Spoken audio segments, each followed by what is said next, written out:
importante. Ya les dije que debían de tener ya una tabla de radicales. Entonces ahorita aquí se les está comentando esto, lo van a usar la tabla de radicales con la tabla periódica. Entonces ya vayan viendo, aquí va a haber una serie de compuestos, bueno, de radicales en los videos, entonces también ténganlo en cuenta. En este caso tengo sodio y el ion o anión cloruro. ¿Qué es lo que voy a hacer?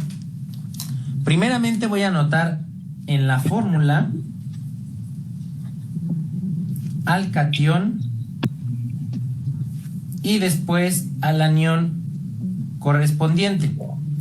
Entonces lo que voy a escribir primero es sodio y después el anión cloro. Ya que tengo escrito de esta manera el anión y el catión, primero el catión y luego el anión, voy a proceder a trabajar con las valencias. ¿Qué voy a hacer con las valencias? Pues las voy a cruzar. Este 1 positivo va a pasar como subíndice al cloro y este 1 negativo va a pasar como subíndice al sodio. Vamos a eliminar las cargas, fuera cargas, no nos sirven. Vamos a eliminar las cargas y en teoría tendríamos aquí el 1 del cloro y aquí el 1 del sodio. Pues vamos a eliminar esos unos porque los unos no se anotan. Y finalmente vamos a escribir para el nombre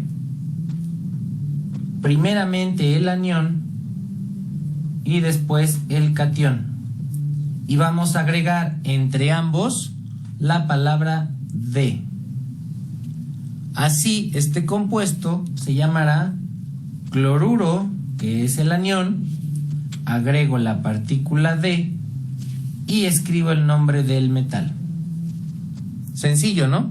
El caso número 2 se refiere a aquellos cationes o aniones que no poseen 1 de valencia, sino que poseen un número mayor, 2, 3, 4, 5, 6, 7, etc. Voy a tomar el caso de un catión, como es el calcio, que tiene una valencia 2, está en la familia 2, tiene 2 electrones en su último nivel, son los que puede dar y por eso tiene valencia 2. Y voy a retomar el caso del cloruro. Entonces tengo calcio y tengo cloruro, que tiene una valencia -1. Voy a proceder a hacer exactamente lo mismo que hice en el primer caso. Voy a anotar el catión, después el anión y voy a proceder a hacer el intercambio de valencias. El 2 del calcio va a pasar como subíndice al cloro y el 1 del cloro va a pasar como subíndice al calcio. Por tanto, yo aquí tendría el 1 del cloro y el 2 del calcio. Como buena regla en matemáticas, quito el 1 y entonces la fórmula de mi... Mire, vean, ¿por qué hace el cambio? ¿Sí? Porque tiene que ser este compuesto, tiene que tener la suma de sus cargas es 0. Entonces, este 2 lo pasa para acá y este 1 lo pasa para acá. Si este 1 se multiplica por el 2, tenemos 2 más 2. Y este 2 lo multiplicamos por -1, tenemos -2. La suma de más 2 y -2 me da 0. El compuesto es esta. En el nombre primero voy a anotar al catión, al anión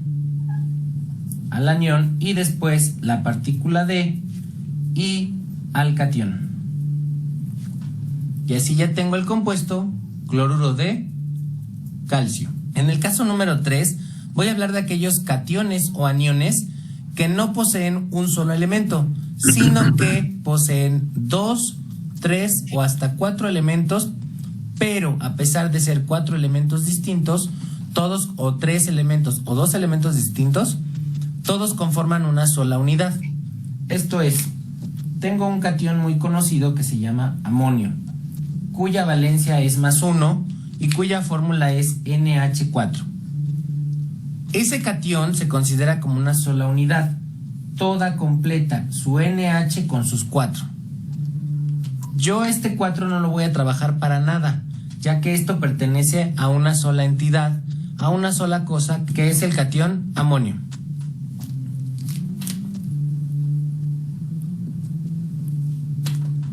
Voy a utilizar el mismo anión cloruro que vengo utilizando en los ejemplos anteriores y voy a escribir, como en los ejemplos anteriores, primero al catión y voy a escribir al catión tal cual, todo completo, NH4, y voy a escribir al anión cloruro.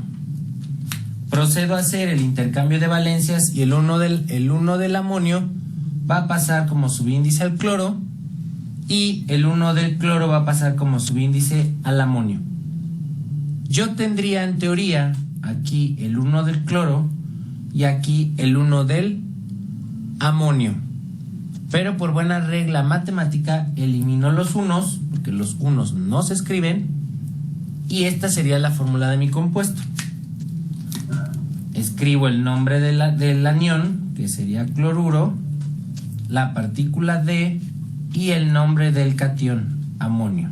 Miren, este es el único radical positivo que se va a usar, NH4, que es el radical amonio, pero es todo esto, como lo mencionó ahí el presentador, ¿no? Entonces, todo esto, todo tiene se pone aquí un paréntesis y se le pone el 1, pero como el 1 no se escribe, pues no se le pone. Entonces, pero aquí se pone el paréntesis para diferenciarlo de el anión del catión. Como pudieron observar, este 4 de aquí no se movió para nada, pues pertenece a esta molécula, a este ion que se llama amonio. Y este siempre debe aparecer para que esto se llame amonio. En el caso número 4 es donde mis alumnos muchas veces se confunden y es donde la riegan. Ya van bien en sus tablas, en sus compuestos y de repente la riegan. Les cuesta un poquito de trabajo entender el uso de los paréntesis en la composición de compuestos.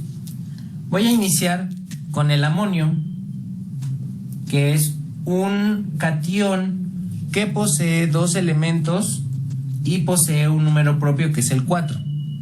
Este 4 de aquí tiene su valencia más 1 y voy a tomar un anión que tenga una valencia que no sea 1. Por ejemplo, el anión sulfuro. Tengo el catión amonio y tengo el anión sulfuro. Les repito, este nombre lo encuentran directamente en las tablas que yo les proporcioné o pueden buscar en internet una tabla de aniones y cationes. ¿Qué voy a hacer? Ya escucharon ahí, busquen en internet, hagan su tabla de aniones y cationes de libros de química, de internet, entonces lo pueden encontrar para que fácilmente puedan resolver lo que vamos a ver a continuación. Bueno, ahorita no, pero vean, todo eso es lo que vamos a usar y la tabla periódica. Un procedimiento que en los casos anteriores.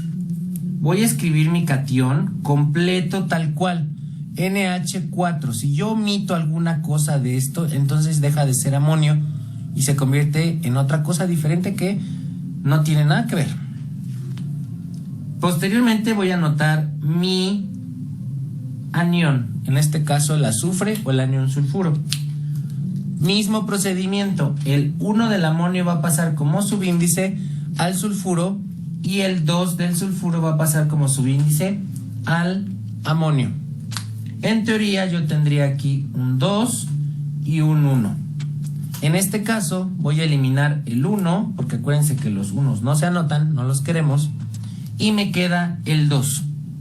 Si yo lo dejo así, puedo malinterpretar y leer un átomo de nitrógeno y 42 átomos de hidrógeno y 1 de azufre, y eso es ridículamente imposible. Quien lo quiera hacer así, perdón, pero está muy mal. Esto no existe. Pero bueno, ¿qué voy a hacer? ¿Cómo puedo distinguir o cómo puedo señalar que mi amonio es una sola entidad, es una sola molécula, es una sola cosa? Pues muy fácil. Voy a agregar un paréntesis que me indique que todo esto es una sola cosa y que de esta una sola cosa necesito dos 2 átomos o 2 moléculas para complementar al azufre y en total tener mis 8 electrones. Así la fórmula quedaría NH4 paréntesis 2, este 2 es del azufre, azufre. Y vean, aquí es toda la entidad, son 2 veces, esto se repite 2 veces en esta fórmula. ¿Por qué? Porque si esta sola entidad tiene 1 más, pues necesitamos 2 para que sean 2 más, y como este tiene 2 menos, pues por eso nada más hay un solo átomo de el azufre. Y de todos estos necesitamos, la suma de todos me debe de dar 0. Con los compuestos anteriores, escribo al anión, agrego la partícula D y el nombre del catión. Ahora, ¿cuándo voy a usar paréntesis? Voy a usar paréntesis siempre y cuando mis cationes o mis aniones tengan más de 2 elementos. Si tienen más de 2 elementos y yo requiero bajar una valencia que sea mayor de 1, es decir, 2, 3, 4, 5, a veces hasta 7, lo que yo tengo que hacer es agregar un paréntesis para indicar que esto es una sola cosa y que yo necesito cierta cantidad de ellos para completar el octeto. Por ejemplo, si yo junto aluminio que tiene una valencia 3 positiva con este sulfato que tengo aquí arriba que tiene una valencia 2, todo esto se llama ion sulfato. Esto está en la tabla. Es una tabla que les digo que tienen que hacer, que se llama tabla de radicales. Entonces búsquenlo, véanlo, ténganlo a mano con su tabla periódica. Sulfato. Este 4 de aquí no se va a mover porque es propio del sulfato. Lo que se va a mover es el 2 de arriba de la valencia, en este caso el menos 2. ¿Qué va a pasar? Voy a hacer mi cruce de valencias. Este 3 va a pasar como subíndice al sulfato y este 2 va a pasar como subíndice al aluminio. Por tanto, la teoría me dice que yo tendría que tener el 2 del sulfato aquí y el 3 del aluminio acá. Pero como el sulfato es una sola cosa y tiene más de un elemento, yo necesito indicar o separar, y con esto yo ya estoy indicando que esto se llama sulfato. Y ahora sí, mi compuesto se llama sulfato de aluminio. ¿Por qué hizo el cambio? Los cambios los hace porque este 3 multiplicado por este 2 me da 6 más, y este 3 multiplicado por menos 2 me da menos 6. Entonces todo el conjunto de este compuesto tiene 0 cargas, tanto positivas como negativas, ¿sí? Por eso hace los cambios.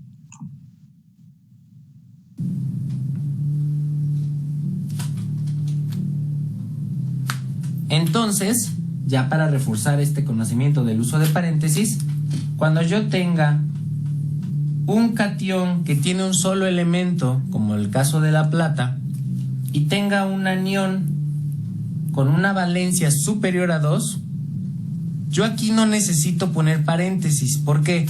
Porque mi catión está compuesto de un solo elemento.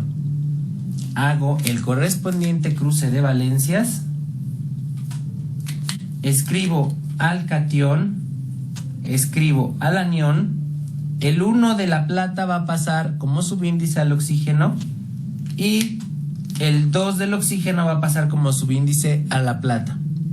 En teoría yo tendría esto, pero recordemos, como ya venimos insistiendo, como el Padre Nuestro, el 1 no se anota. Cuando yo tenga subíndices de valor 1, no los voy a anotar. Nuevamente anoto el anión, la partícula D y el nombre del catión. ¿Cuándo voy a usar paréntesis? Cuando tenga yo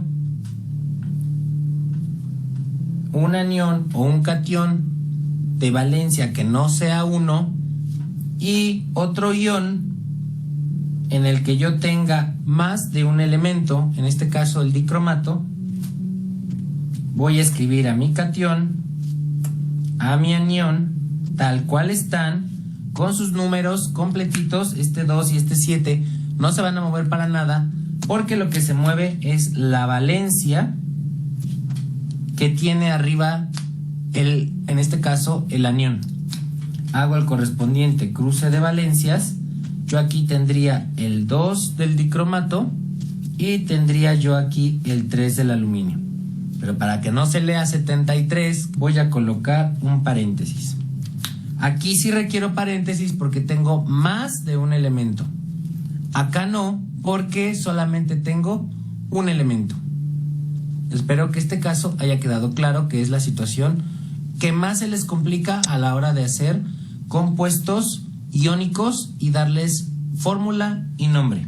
En el caso número 5, que es el penúltimo, ¿qué pasa cuando me encuentro un catión con una valencia más 2 y un anión con una valencia menos 2? Este es el caso más sencillo. Cuando yo me encuentre un catión o un anión cuyo valor numérico de la valencia sea igual, voy a seguir mi secuencia. El catión, el anión, y en teoría yo tendría aquí un 2 y un 2.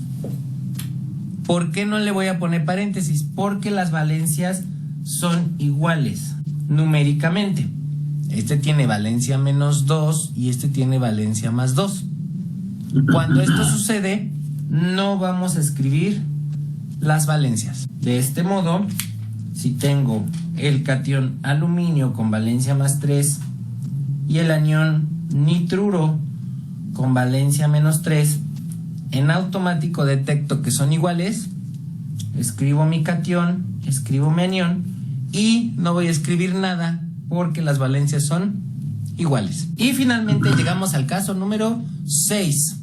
El caso número 6 nada más es aplicar todo lo que ya vimos en los casos anteriores, solo con un pequeño detalle. Existen algunos compuestos que tienen más de una valencia y esto lo puedo ver en la tabla periódica. Si yo busco en la tabla periódica el sodio, puedo observar, aparte de determinar esta valencia por la familia en la que está, puedo observarla en la tabla periódica porque me lo indica ahí en un numerito 1, ya sea arriba o abajo del símbolo del elemento, y esa es la valencia que me está indicando. Pero hay elementos, por ejemplo el manganeso, que tienen más de una valencia. Al observarlo en la tabla periódica me puedo encontrar que puede ser 2, puede ser 4, puede ser 5, puede ser 6. Estos se llaman polivalentes porque pueden fungir con diferentes valencias. Yo aquí siempre hago una referencia muy burda, pero que creo que no se les va a olvidar. Cuando ustedes en casa tienen un familiar que se llama igual que ustedes y alguien llama por teléfono, preguntan, ¿se encuentra Pepito? Y si resulta que el hijo y el papá se llaman Pepito o les dicen Pepito a los dos, pues lo primero que ustedes les van a preguntar, ustedes van a contestar cuando les pregunten, ¿me puede comunicar con Pepito? Sí. ¿Cuál de los dos? ¿Pepito papá o Pepito hijo? Con los elementos pasa algo similar. Si yo hablo a la casa del sodio y digo, estoy buscando al óxido de sodio, vamos a juntarlos a todos con el oxígeno, con el ion óxido. Oye, estoy buscando el óxido de sodio. Ah, claro, por supuesto. El óxido de sodio sí se encuentra en casa y es mi catión, mi anión, cruce de valencias y aquí lleva un 2. Todo eso ya lo vimos en las secciones anteriores, en los ejemplos anteriores. Si tienes duda, regrésate y hasta que te quede claro no llegues aquí, ¿vale? Entonces, tengo el óxido de sodio. Como el sodio solo posee una valencia, no hay ningún problema, me van a comunicar en automático con él. Sí, aquí te paso al óxido de sodio. Pero si yo llamo a la casa del manganeso, ahí es donde va a haber problemas. Porque en la casa del manganeso vive el manganeso 2, el manganeso 4, el manganeso 5 y el manganeso 6. ¿Qué es lo que voy a hacer aquí? Voy a aplicar exactamente la misma técnica que ya vengo aplicando en los ejemplos anteriores. Tengo mi manganeso, tengo mi óxido, valencia 2, valencia menos 2. Como las valencias son iguales, no se anotan y así se queda. Si no entendiste esta parte, regrésate a los ejemplos anteriores y hasta que no lo entiendas, no vengas aquí.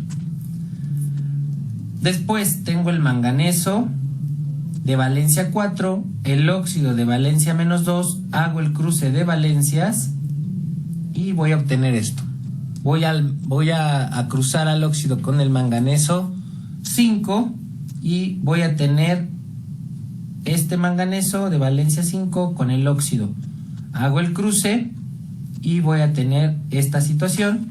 Y por último lo hago con el manganeso de valencia 6 y voy a tener esta situación. Ya que tengo todos mis manganesos,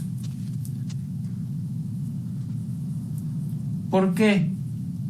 Porque si yo marco a la casa del manganeso y pido hablar con el óxido de manganeso o con cualquier compuesto, cloruro de manganeso, sulfato de manganeso, hipoclorito de manganeso, clorato, perclorato, sulfuro, el que sea, como el manganeso hay 4 familiares viviendo en la misma casa, yo no voy a saber cuál te voy a pasar para comunicarte.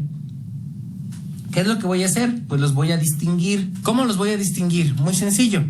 En el nombre, ya saben, escribimos el anión, la parte negativa primero, la partícula D y el nombre del catión. Ay, no me cupo. Voy a repetir porque no me cupo. Entonces esto se llama óxido de manganeso. Todos son óxidos de manganeso. E incluso si su profesor o yo, en caso de mis alumnos, les digo, jóvenes, escriban el óxido de manganeso, van a la tabla periódica, ven las valencias, tienen un montón. ¿Cuál de los 4, 5, 6 o las valencias que tenga van a escribir? Pero si yo les digo, jóvenes, escriban el óxido de manganeso 2, pues seguramente va a ser este. ¿Cómo sé que es este? Porque el oxígeno tiene valencia menos 2. Si no tiene subíndices escritos, significa que el opuesto tiene la misma valencia. Por tanto, este es el óxido de manganeso 2.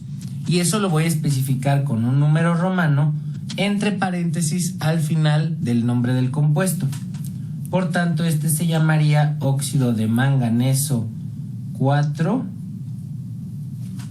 óxido de manganeso 5 y óxido de manganeso 7. ¿De dónde viene este número romano? Pues de la valencia con la que está fungiendo el manganeso. Yo sé que este 7 de aquí... Miren, estos nombres son los que no vamos a ocupar. Vamos a ocupar la nomenclatura tradicional. Sí podemos usar los dos, pero yo les recomiendo que usen la nomenclatura tradicional, ¿sí? Entonces, para que no tengan problemas, podemos usar los dos. Si pueden, yo voy a usar la nomenclatura tradicional, no voy a usar esta, entonces pónganle mucha atención. Aquí vamos a ver las dos nomenclaturas. Esta es la nomenclatura que le llaman nomenclatura stock, ¿sí? Entonces, todo esto es el nombre de los compuestos que están aquí.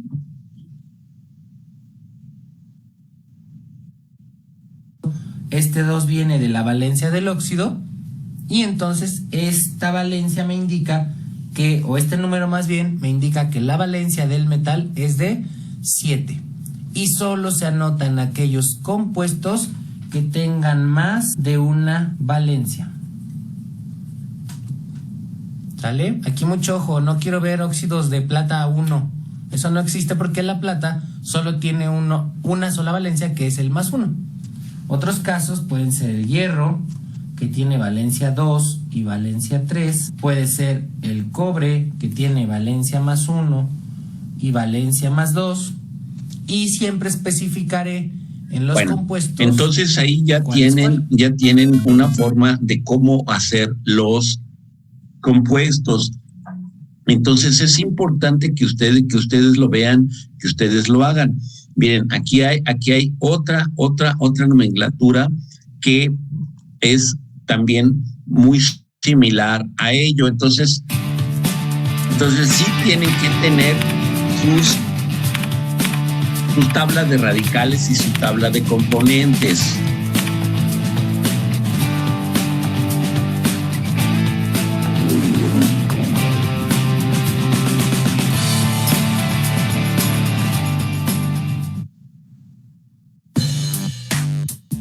Un saludo a todos y bienvenidos a una nueva clase aquí en el canal de Calculando.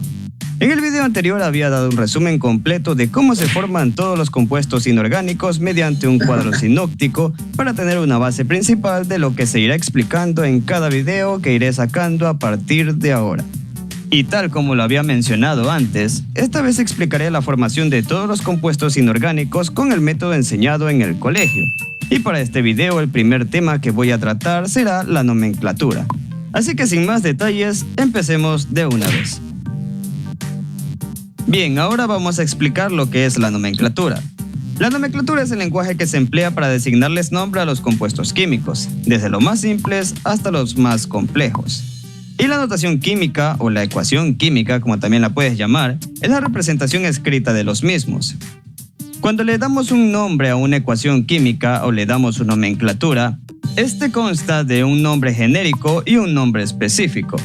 El nombre genérico es aquel que nos indica la función química, o sea, es aquella que nos indica si la fórmula se trata de un óxido, de una base, de un ácido, de una sal, etc. Para este ejemplo en específico, este grupo H nos estaría indicando que esta fórmula se trata de un hidróxido. En el nombre específico, en cambio, nos indica el elemento característico o el elemento que acompaña al nombre genérico. Que para este caso sería... Este también es un radical que se llama hidróxido y tiene la composición de 1-. El potasio. Así, para otros ejemplos, el oxígeno en esta fórmula nos indica que esto es un óxido, específicamente un óxido de calcio. Y para el siguiente, la presencia del cloro junto a un protón nos indicaría que este compuesto es un ácido. Sí, este es clorhídrico. Por ahí vamos a ver también un video de ácidos y bases, donde la palabra ácido para este caso es indicativo de la presencia del hidrógeno. O sea, la palabra ácido vendría a ser el nombre genérico, y su nombre específico sería la palabra clorhídrico, con lo que tenemos finalmente el ácido clorhídrico. Ahora te estarás preguntando por qué para el último compuesto el nombre genérico lo lleva el elemento hidrógeno que se encuentra a la izquierda de la fórmula, y no es como los otros ejemplos anteriores que llevan el elemento funcional a la derecha o al final de la fórmula. Esto se debe a que en la fórmula siempre se escribe primero el elemento menos electronegativo o de carga positiva, y al último van los elementos más electronegativos o de carga negativa, preponderando este orden en particular. Si el compuesto lleva en su fórmula un metal y un no metal, el metal irá primero, después le seguirá el no metal, tal y como lo vimos en el óxido de calcio, donde el calcio es el metal y el oxígeno el no metal. La combinación del hidrógeno con el no metal lo vimos en cambio en el ácido clorhídrico, donde el hidrógeno va primero y después le sigue el cloro. Cuando se trata de un metal con hidrógeno, este caso se puede ver en los hidruros, como por ejemplo el hidruro de litio o hidruro de sodio. Y la combinación de un ion poliatómico con hidrógeno o un metal, tenemos como ejemplo el ácido sulfúrico y el sulfato de sodio. Otra cosa que hay que mencionar, si te habrás dado cuenta, es que al momento de darle la nomenclatura a algún compuesto, el nombre genérico es el mismo que el del elemento más electronegativo, y este siempre va a ir primero en la nomenclatura. Si quieres saber o recordar cómo identificar qué elemento es más electronegativo que otro, dale clic al siguiente enlace, que te llevará a un video en donde más o menos por este minuto se explica con más detalle acerca del tema de electronegatividad. Por último, todos los compuestos químicos inorgánicos constan de un catión y un anión, y la forma de identificarlos es mediante la valencia de los elementos que conforman la fórmula. Tenemos entonces en estos 3 ejemplos el cloruro de sodio, el ácido clorhídrico y el ácido sulfúrico. Para el primero, el cloro, un elemento halógeno del 7º grupo al que por lo general su valencia es de -1, este va a actuar como un anión.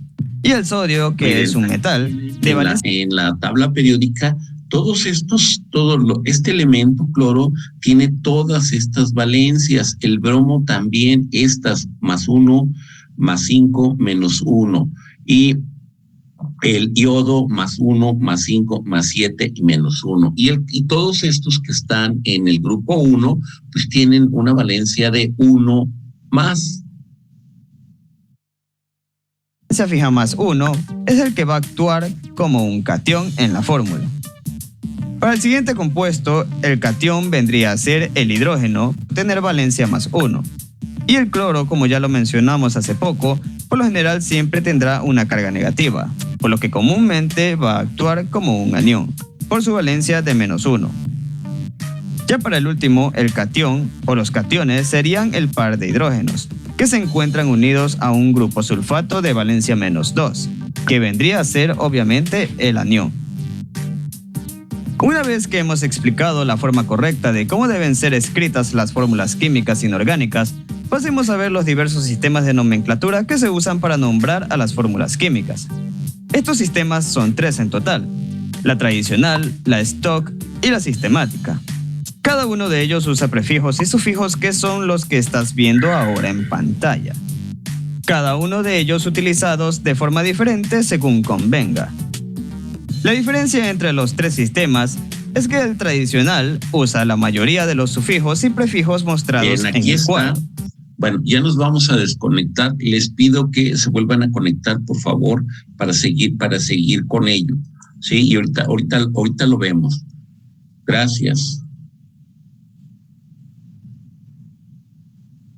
Por favor, porque de aquí les digo, vamos a partir para ver todo lo demás. Bueno, entonces estábamos viendo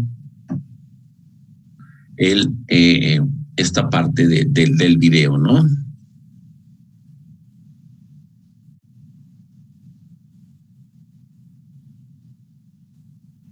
Ahí tienen ya las fórmulas, ¿no? Aquí tienen, vean, algunos ya nombres específicos, como son ferroso, férrico, y vean los cambios que tienen, ¿no? También ácido fosfórico, que es un ácido y tiene algunos sufijos y prefijos, ¿no? Entonces, por eso es importante que ustedes tengan su tabla de radicales. El stock suprime algunos, pero lo más destacable de este sistema es que usa números romanos, como lo puedes ver aquí. Y para la última nomenclatura, la sistemática, esta tiende a usar mucho los sufijos mono, di, tri, etc. Prefijos que ya los había mencionado antes en un video anterior. No entraré en muchos detalles con respecto a cada uno, ya que sería mejor ver cómo se usan cuando explique la formación de cada compuesto inorgánico. Así que le daremos fin a la clase de momento. Como siempre... Bueno, entonces ahí ya nos dieron una pauta de qué es esto, ¿no? Entonces vamos a ver cómo se forman los nombres de los ácidos y de las bases.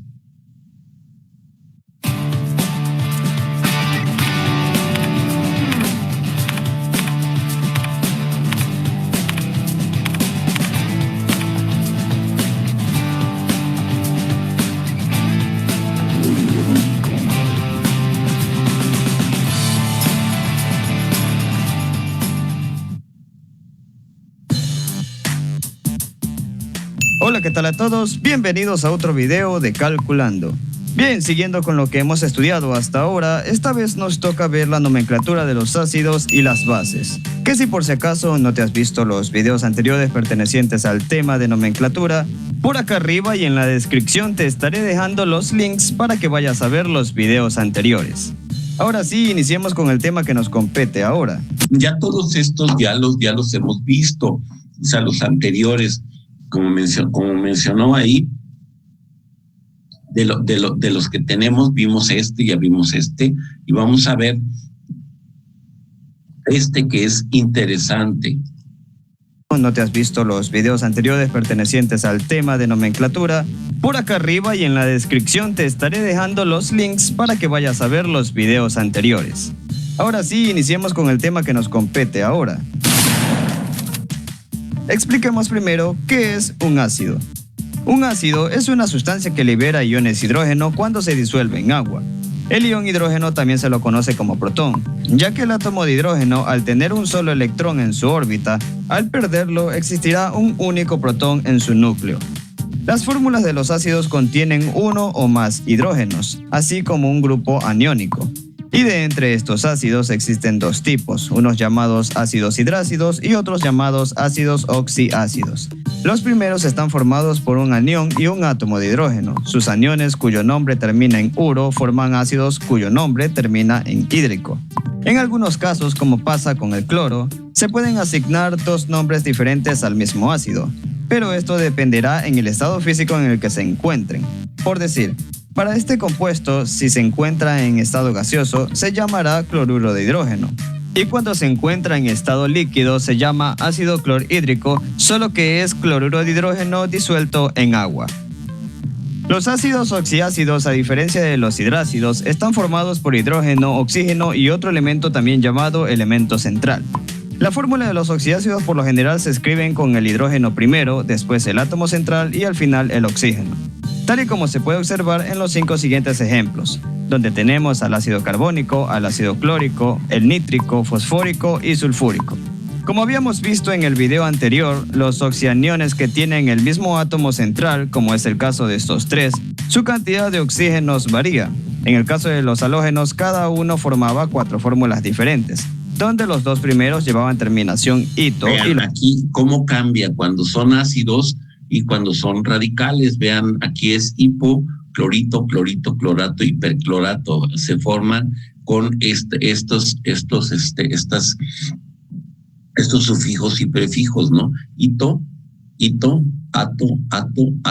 Y hipo antes del clorito, clorato y después del el clorato. Y cambian los estados de oxidación. Aquí es 1, aquí es 2 menos, aquí es 3 menos y 4 menos, ¿no? ¿Por qué? Porque cloro tiene diferentes estados de oxidación.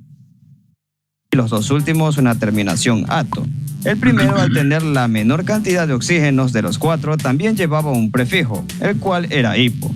Y el último, al tener más oxígenos de los 4, llevaba el prefijo per. Para formar los ácidos de cada uno de estos oxianiones, solo se adiciona un hidrógeno a la izquierda y las terminaciones ito y ato se reemplazan por la terminación oso e ico. Oso para ito y ico para ato. Vean, aquí ya cambió. Si la terminación oso, ico, ¿sí? Per, clórico, hipo, cloroso y clórico. Entonces no son las mismas terminaciones que tienen estos radicales cuando no son ácidos. Con lo cual, para el caso del cloro, hemos formado el ácido hipocloroso, el ácido cloroso, ácido clórico y el ácido perclórico. Así también con los otros halógenos, para el caso de los oxianiones del nitrógeno, se excluye el uso de los prefijos hipo y per, ya que solo hay 2 oxianiones del nitrógeno. Para el azufre es lo mismo, aunque hay otros 2 oxianiones del azufre como son el pirosulfato, que no necesariamente quiere decir que exista este compuesto, pero podría existir, hipotéticamente. El tiosulfato, en cambio, sí existe, solo que en este caso la formación de su ácido también vendría a ser algo hipotético. Debes tener en cuenta que no por algo existen más de 66 millones de compuestos. A mí también se me haría difícil saber cuáles compuestos son reales y cuáles no. Pero si tú quieres averiguar, pues adelante. Eso sí, cuando explique el método del colegio se darán cuenta de dónde proceden el nombre de algunos de estos oxianiones. Otra cosa a tomar en cuenta es que cuando variamos la cantidad de hidrógenos en un ácido, el nombre del compuesto cambia, y acabamos de verlo. Como por ejemplo con el ácido hipocloroso. Le quitas el hidrógeno y ahora pasaría a llamarse hipoclorito. Y si le quitas el hidrógeno a los otros 3 ácidos del cloro, automáticamente también se convierten en oxianiones. Lo mismo pasa con los oxianiones del nitrógeno. Y para el oxiácido del elemento fósforo, con solo quitar un hidrógeno, el compuesto se convierte inmediatamente en un oxianión. Esto se debe a que cuando un hidrógeno se desprende de la fórmula aparece una carga y los compuestos puros no tienen cargas. Obviamente el ácido fosfórico es un compuesto puro. Con la sola presencia de cargas, el compuesto pasa a ser automáticamente un ion negativo u oxianión. En este caso, para el fósforo, el oxianión con todos los hidrógenos completos y cero cargas se convierte en el ácido fosfórico. Menos un hidrógeno pasa a llamarse dihidrógeno fosfato. Con un solo hidrógeno se llama hidrógeno fosfato y sin un solo hidrógeno se llama... ¿Cómo cambian cuando tiene todos sus hidrógenos? Aquí tiene 3, 2, 1 y aquí no tiene, cambia el nombre. Este es ácido fosfórico. Cuando ha perdido un hidrógeno, todo es un compuesto que es un radical, que tiene una valencia todo de 1 menos y es el dihidrógeno fosfato o fosfato diácido porque tiene dos radicales hidrógeno y también aquí ya ha perdido un hidrógeno y todo esto es un radical que tiene 2 menos. ¿Por qué tiene 2 menos? Porque ya perdió un hidrógeno. Entonces, si pierde 1, pues tiene 2 menos. Y es el hidrógeno fosfato o fosfato ácido. Este es diácido y este es ácido. Y cuando pierde los 3, pues sí, solamente se llama radical fosfato. Fosfato. Así también pasa con los oxianiones del carbono y el azufre. Ahora sí pasemos a ver la nomenclatura. Tiene varios ejemplos, considérenlos porque es importante que los vean, ¿no? Los nombres, sobre todo, es interesante que vayan considerando cómo se forman todos estos compuestos ácidos. Así también pasa con los oxianiones del carbono y el azufre. Ahí los tienen, ¿no? Ácido carbónico también se llama bicarbonato o carbonato cuando ha perdido un hidrógeno. Este es ácido sulfúrico, ha perdido un hidrógeno y es bisulfato o sulfato ácido.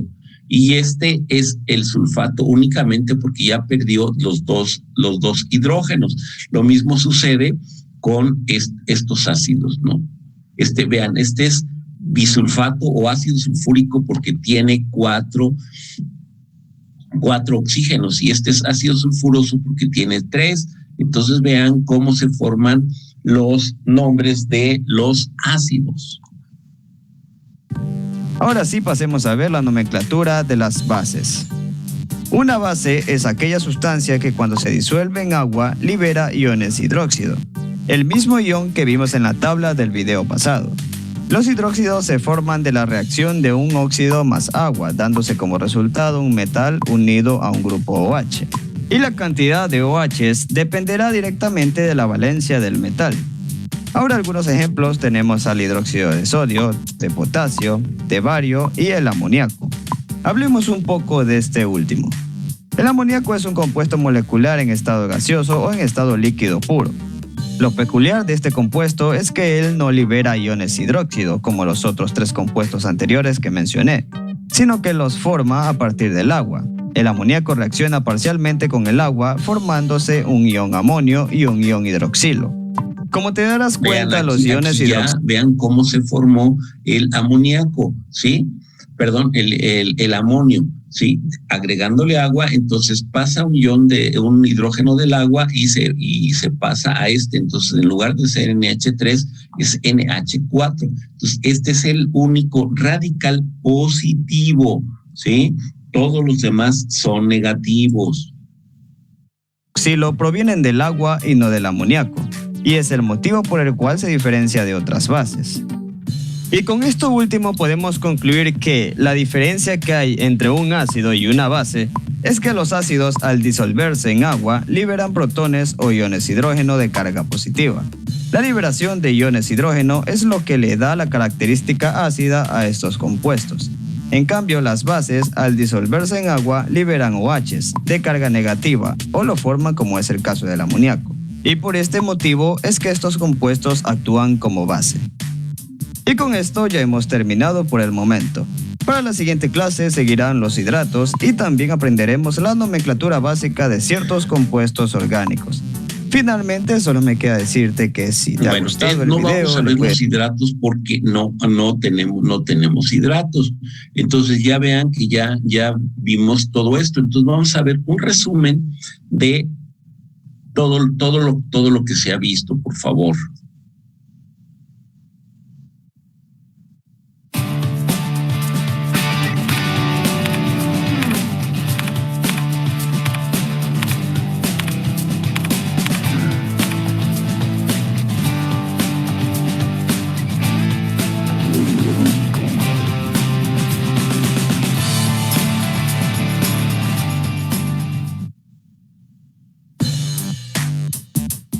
Hola, ¿qué tal a todos? Bienvenidos una vez más a un nuevo video aquí en el canal de Calculando. Tal y como te lo dije en el video anterior, voy a volver a explicarte el tema de nomenclatura, pero esta vez de la forma en cómo te lo explican o cómo te lo explicaron en el colegio si es que ya estás fuera del colegio. Todo esto lo hago con la finalidad de evitar confusiones y para lograr entender mejor cómo se forman cada uno de estos compuestos inorgánicos. Pero en este video solo vas a ver un resumen de todo lo que voy a explicar más adelante con mayor detalle. Así que sin demorar más, empecemos. A continuación tenemos este cuadro sinóptico que me será de ayuda para explicar el resumen de la nomenclatura de los compuestos inorgánicos. De entre todos los elementos de la tabla periódica, en cuenta, véanlo, chequenlo nada más, no es muy importante cómo están, ¿no? El no metal y el metal, pero cómo se forman, con todos estos son los nombres de todos los compuestos que hemos visto. Entonces, este es todo lo que hemos tratado de encontrar el nombre. Y nada más es un cuadro donde se han visto todos los compuestos que han tomado su nombre. Periódica, vamos a tomar en cuenta primero a los metales y los no metales. Cuando los metales se combinan con oxígeno, forman óxidos básicos. En cambio, cuando un no metal se combina con oxígeno, se forman los óxidos ácidos o mejor conocidos como anhidridos. Ahora, cuando los metales se combinan con hidrógeno, forman los hidruros. Cuando los no metales de la primera y segunda familia, o de aquellos no metales que tienen valencia de -1 y -2, como el cloro o el azufre, se combinan con el hidrógeno, forman los ácidos hidrácidos. Cuando los óxidos básicos se combinan con agua, forman los hidróxidos, que son metales acompañados de un grupo hidroxilo o un grupo OH. Cuando los óxidos ácidos o anhidridos se combinan con agua, estos forman los ácidos oxiácidos, que se caracterizan por estar formados por el catión hidrógeno y un anión poliatómico. Si no sabes qué es un anión poliatómico, mírate el sexto video donde se explica qué son. Acá arriba te dejaré el enlace para que lo vayas a ver. Por último, tenemos a las sales, de las cuales existen dos tipos, las sales oxisales y las sales halógenas. Las primeras se forman de la combinación de los ácidos oxiácidos más los hidróxidos. Las segundas sales son el resultado de la combinación de los ácidos hidrácidos más los hidróxidos. La diferencia que hay entre las dos sales es que ambas se originan de ácidos diferentes. Tanto las sales oxisales como las sales halógenas pueden ser neutras, ácidas, básicas o mixtas. Neutras porque en su fórmula no existe la presencia de un ion hidrógeno o de un grupo OH. Ácidas porque en su fórmula sí existe la presencia de hidrógeno. Básicas porque en su fórmula sí existe la presencia de un grupo OH. Y dobles porque en su fórmula existe la presencia de dos metales diferentes. Con esto tenemos toda la guía de cómo se forman cada uno de los diferentes compuestos químicos. Para el siguiente video explicaré con detalle la formación de los óxidos ácidos y los óxidos básicos, que lo estaré subiendo el siguiente sábado. Espero que hayas captado todo lo que expliqué, Bueno, si en tal entonces caso no ya fue vieron así. ahí que ya tienen pues casi todo lo que vimos, lo tienen en este video y en el anterior. Ya nomás vamos a terminar con un ejercicio rápido de cómo se ven las fórmulas, ¿no?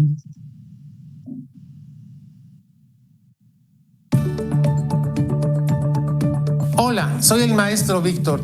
La escritura de fórmulas químicas es fundamental para que comprendamos con qué sustancias estamos trabajando en nuestros laboratorios, en la casa, al combinar una sustancia con otra. Si tenemos cuidado en este tema, aprenderemos a escribir correctamente dichas fórmulas. Así que empecemos la clase. Ahora vamos a escribir algunas fórmulas químicas. Por ejemplo, el cobre más 1 y el cloro menos 1. Al escribirlos, el más 1 y menos 1, observamos que ya se neutralizan. Más 1 y menos 1 nos da 0. Por lo tanto, la fórmula es CuCl. En el segundo caso, el cobre está trabajando con más 2. El cloro sigue con menos 1. Escribimos su número de oxidación, más 2 y menos 1. Hay un desequilibrio de cargas, por lo tanto, este 2 lo bajamos como subíndice y lo ponemos aquí. El 1 queda también con 1. Por lo tanto, la fórmula correcta es CuCl2. Vamos a escribir correctamente la combinación del ion potasio, que es más 1, y el carbonato, que es menos 2. De la siguiente manera, repetimos: KCO3. Tenemos al potasio con más 1 y al carbonato con menos 2. Cruzamos el exponente, nos va a quedar aquí. Usando un radical, el radical carbonato, entonces por eso lo cierra entre paréntesis. ¿Sí? Entonces vean cómo hace el cambio. La suma de las cargas de todo esto debe de ser 0. El 2, el 1 del potasio aquí. Por lo tanto, la fórmula va a quedar K2CO3. Pero todo, ¿no? O sea, todo con el nombre del compuesto que tiene aquí, que es, pero ya en forma de radical, ¿no? Y ya ustedes lo ven y tiene un paréntesis. Aquí ya usó el paréntesis, ya no lo puso, pero es importante que lo pongan, porque si no se van a confundir. Es importante que pongan el paréntesis. Bueno, ¿alguna pregunta, algún comentario? Chicos, chicas, ¿nada? No, profe, todo bien. No, profe. Aquí tienen, revisen estos videos, por favor, porque ya la otra ya no vamos a usar estos videos, vamos a usar algunas cosas que es importante que la tengan, pero sí pongan su tabla de radicales y tengan la tabla periódica. Bueno, si no hay comentarios, no hay preguntas, entonces nos vemos el próximo lunes, Dios mediante. Cuídense mucho, pasen un bonito fin de semana y que estén bien. Gracias, chicos. Sale, Que les profe, vaya bien. gracias.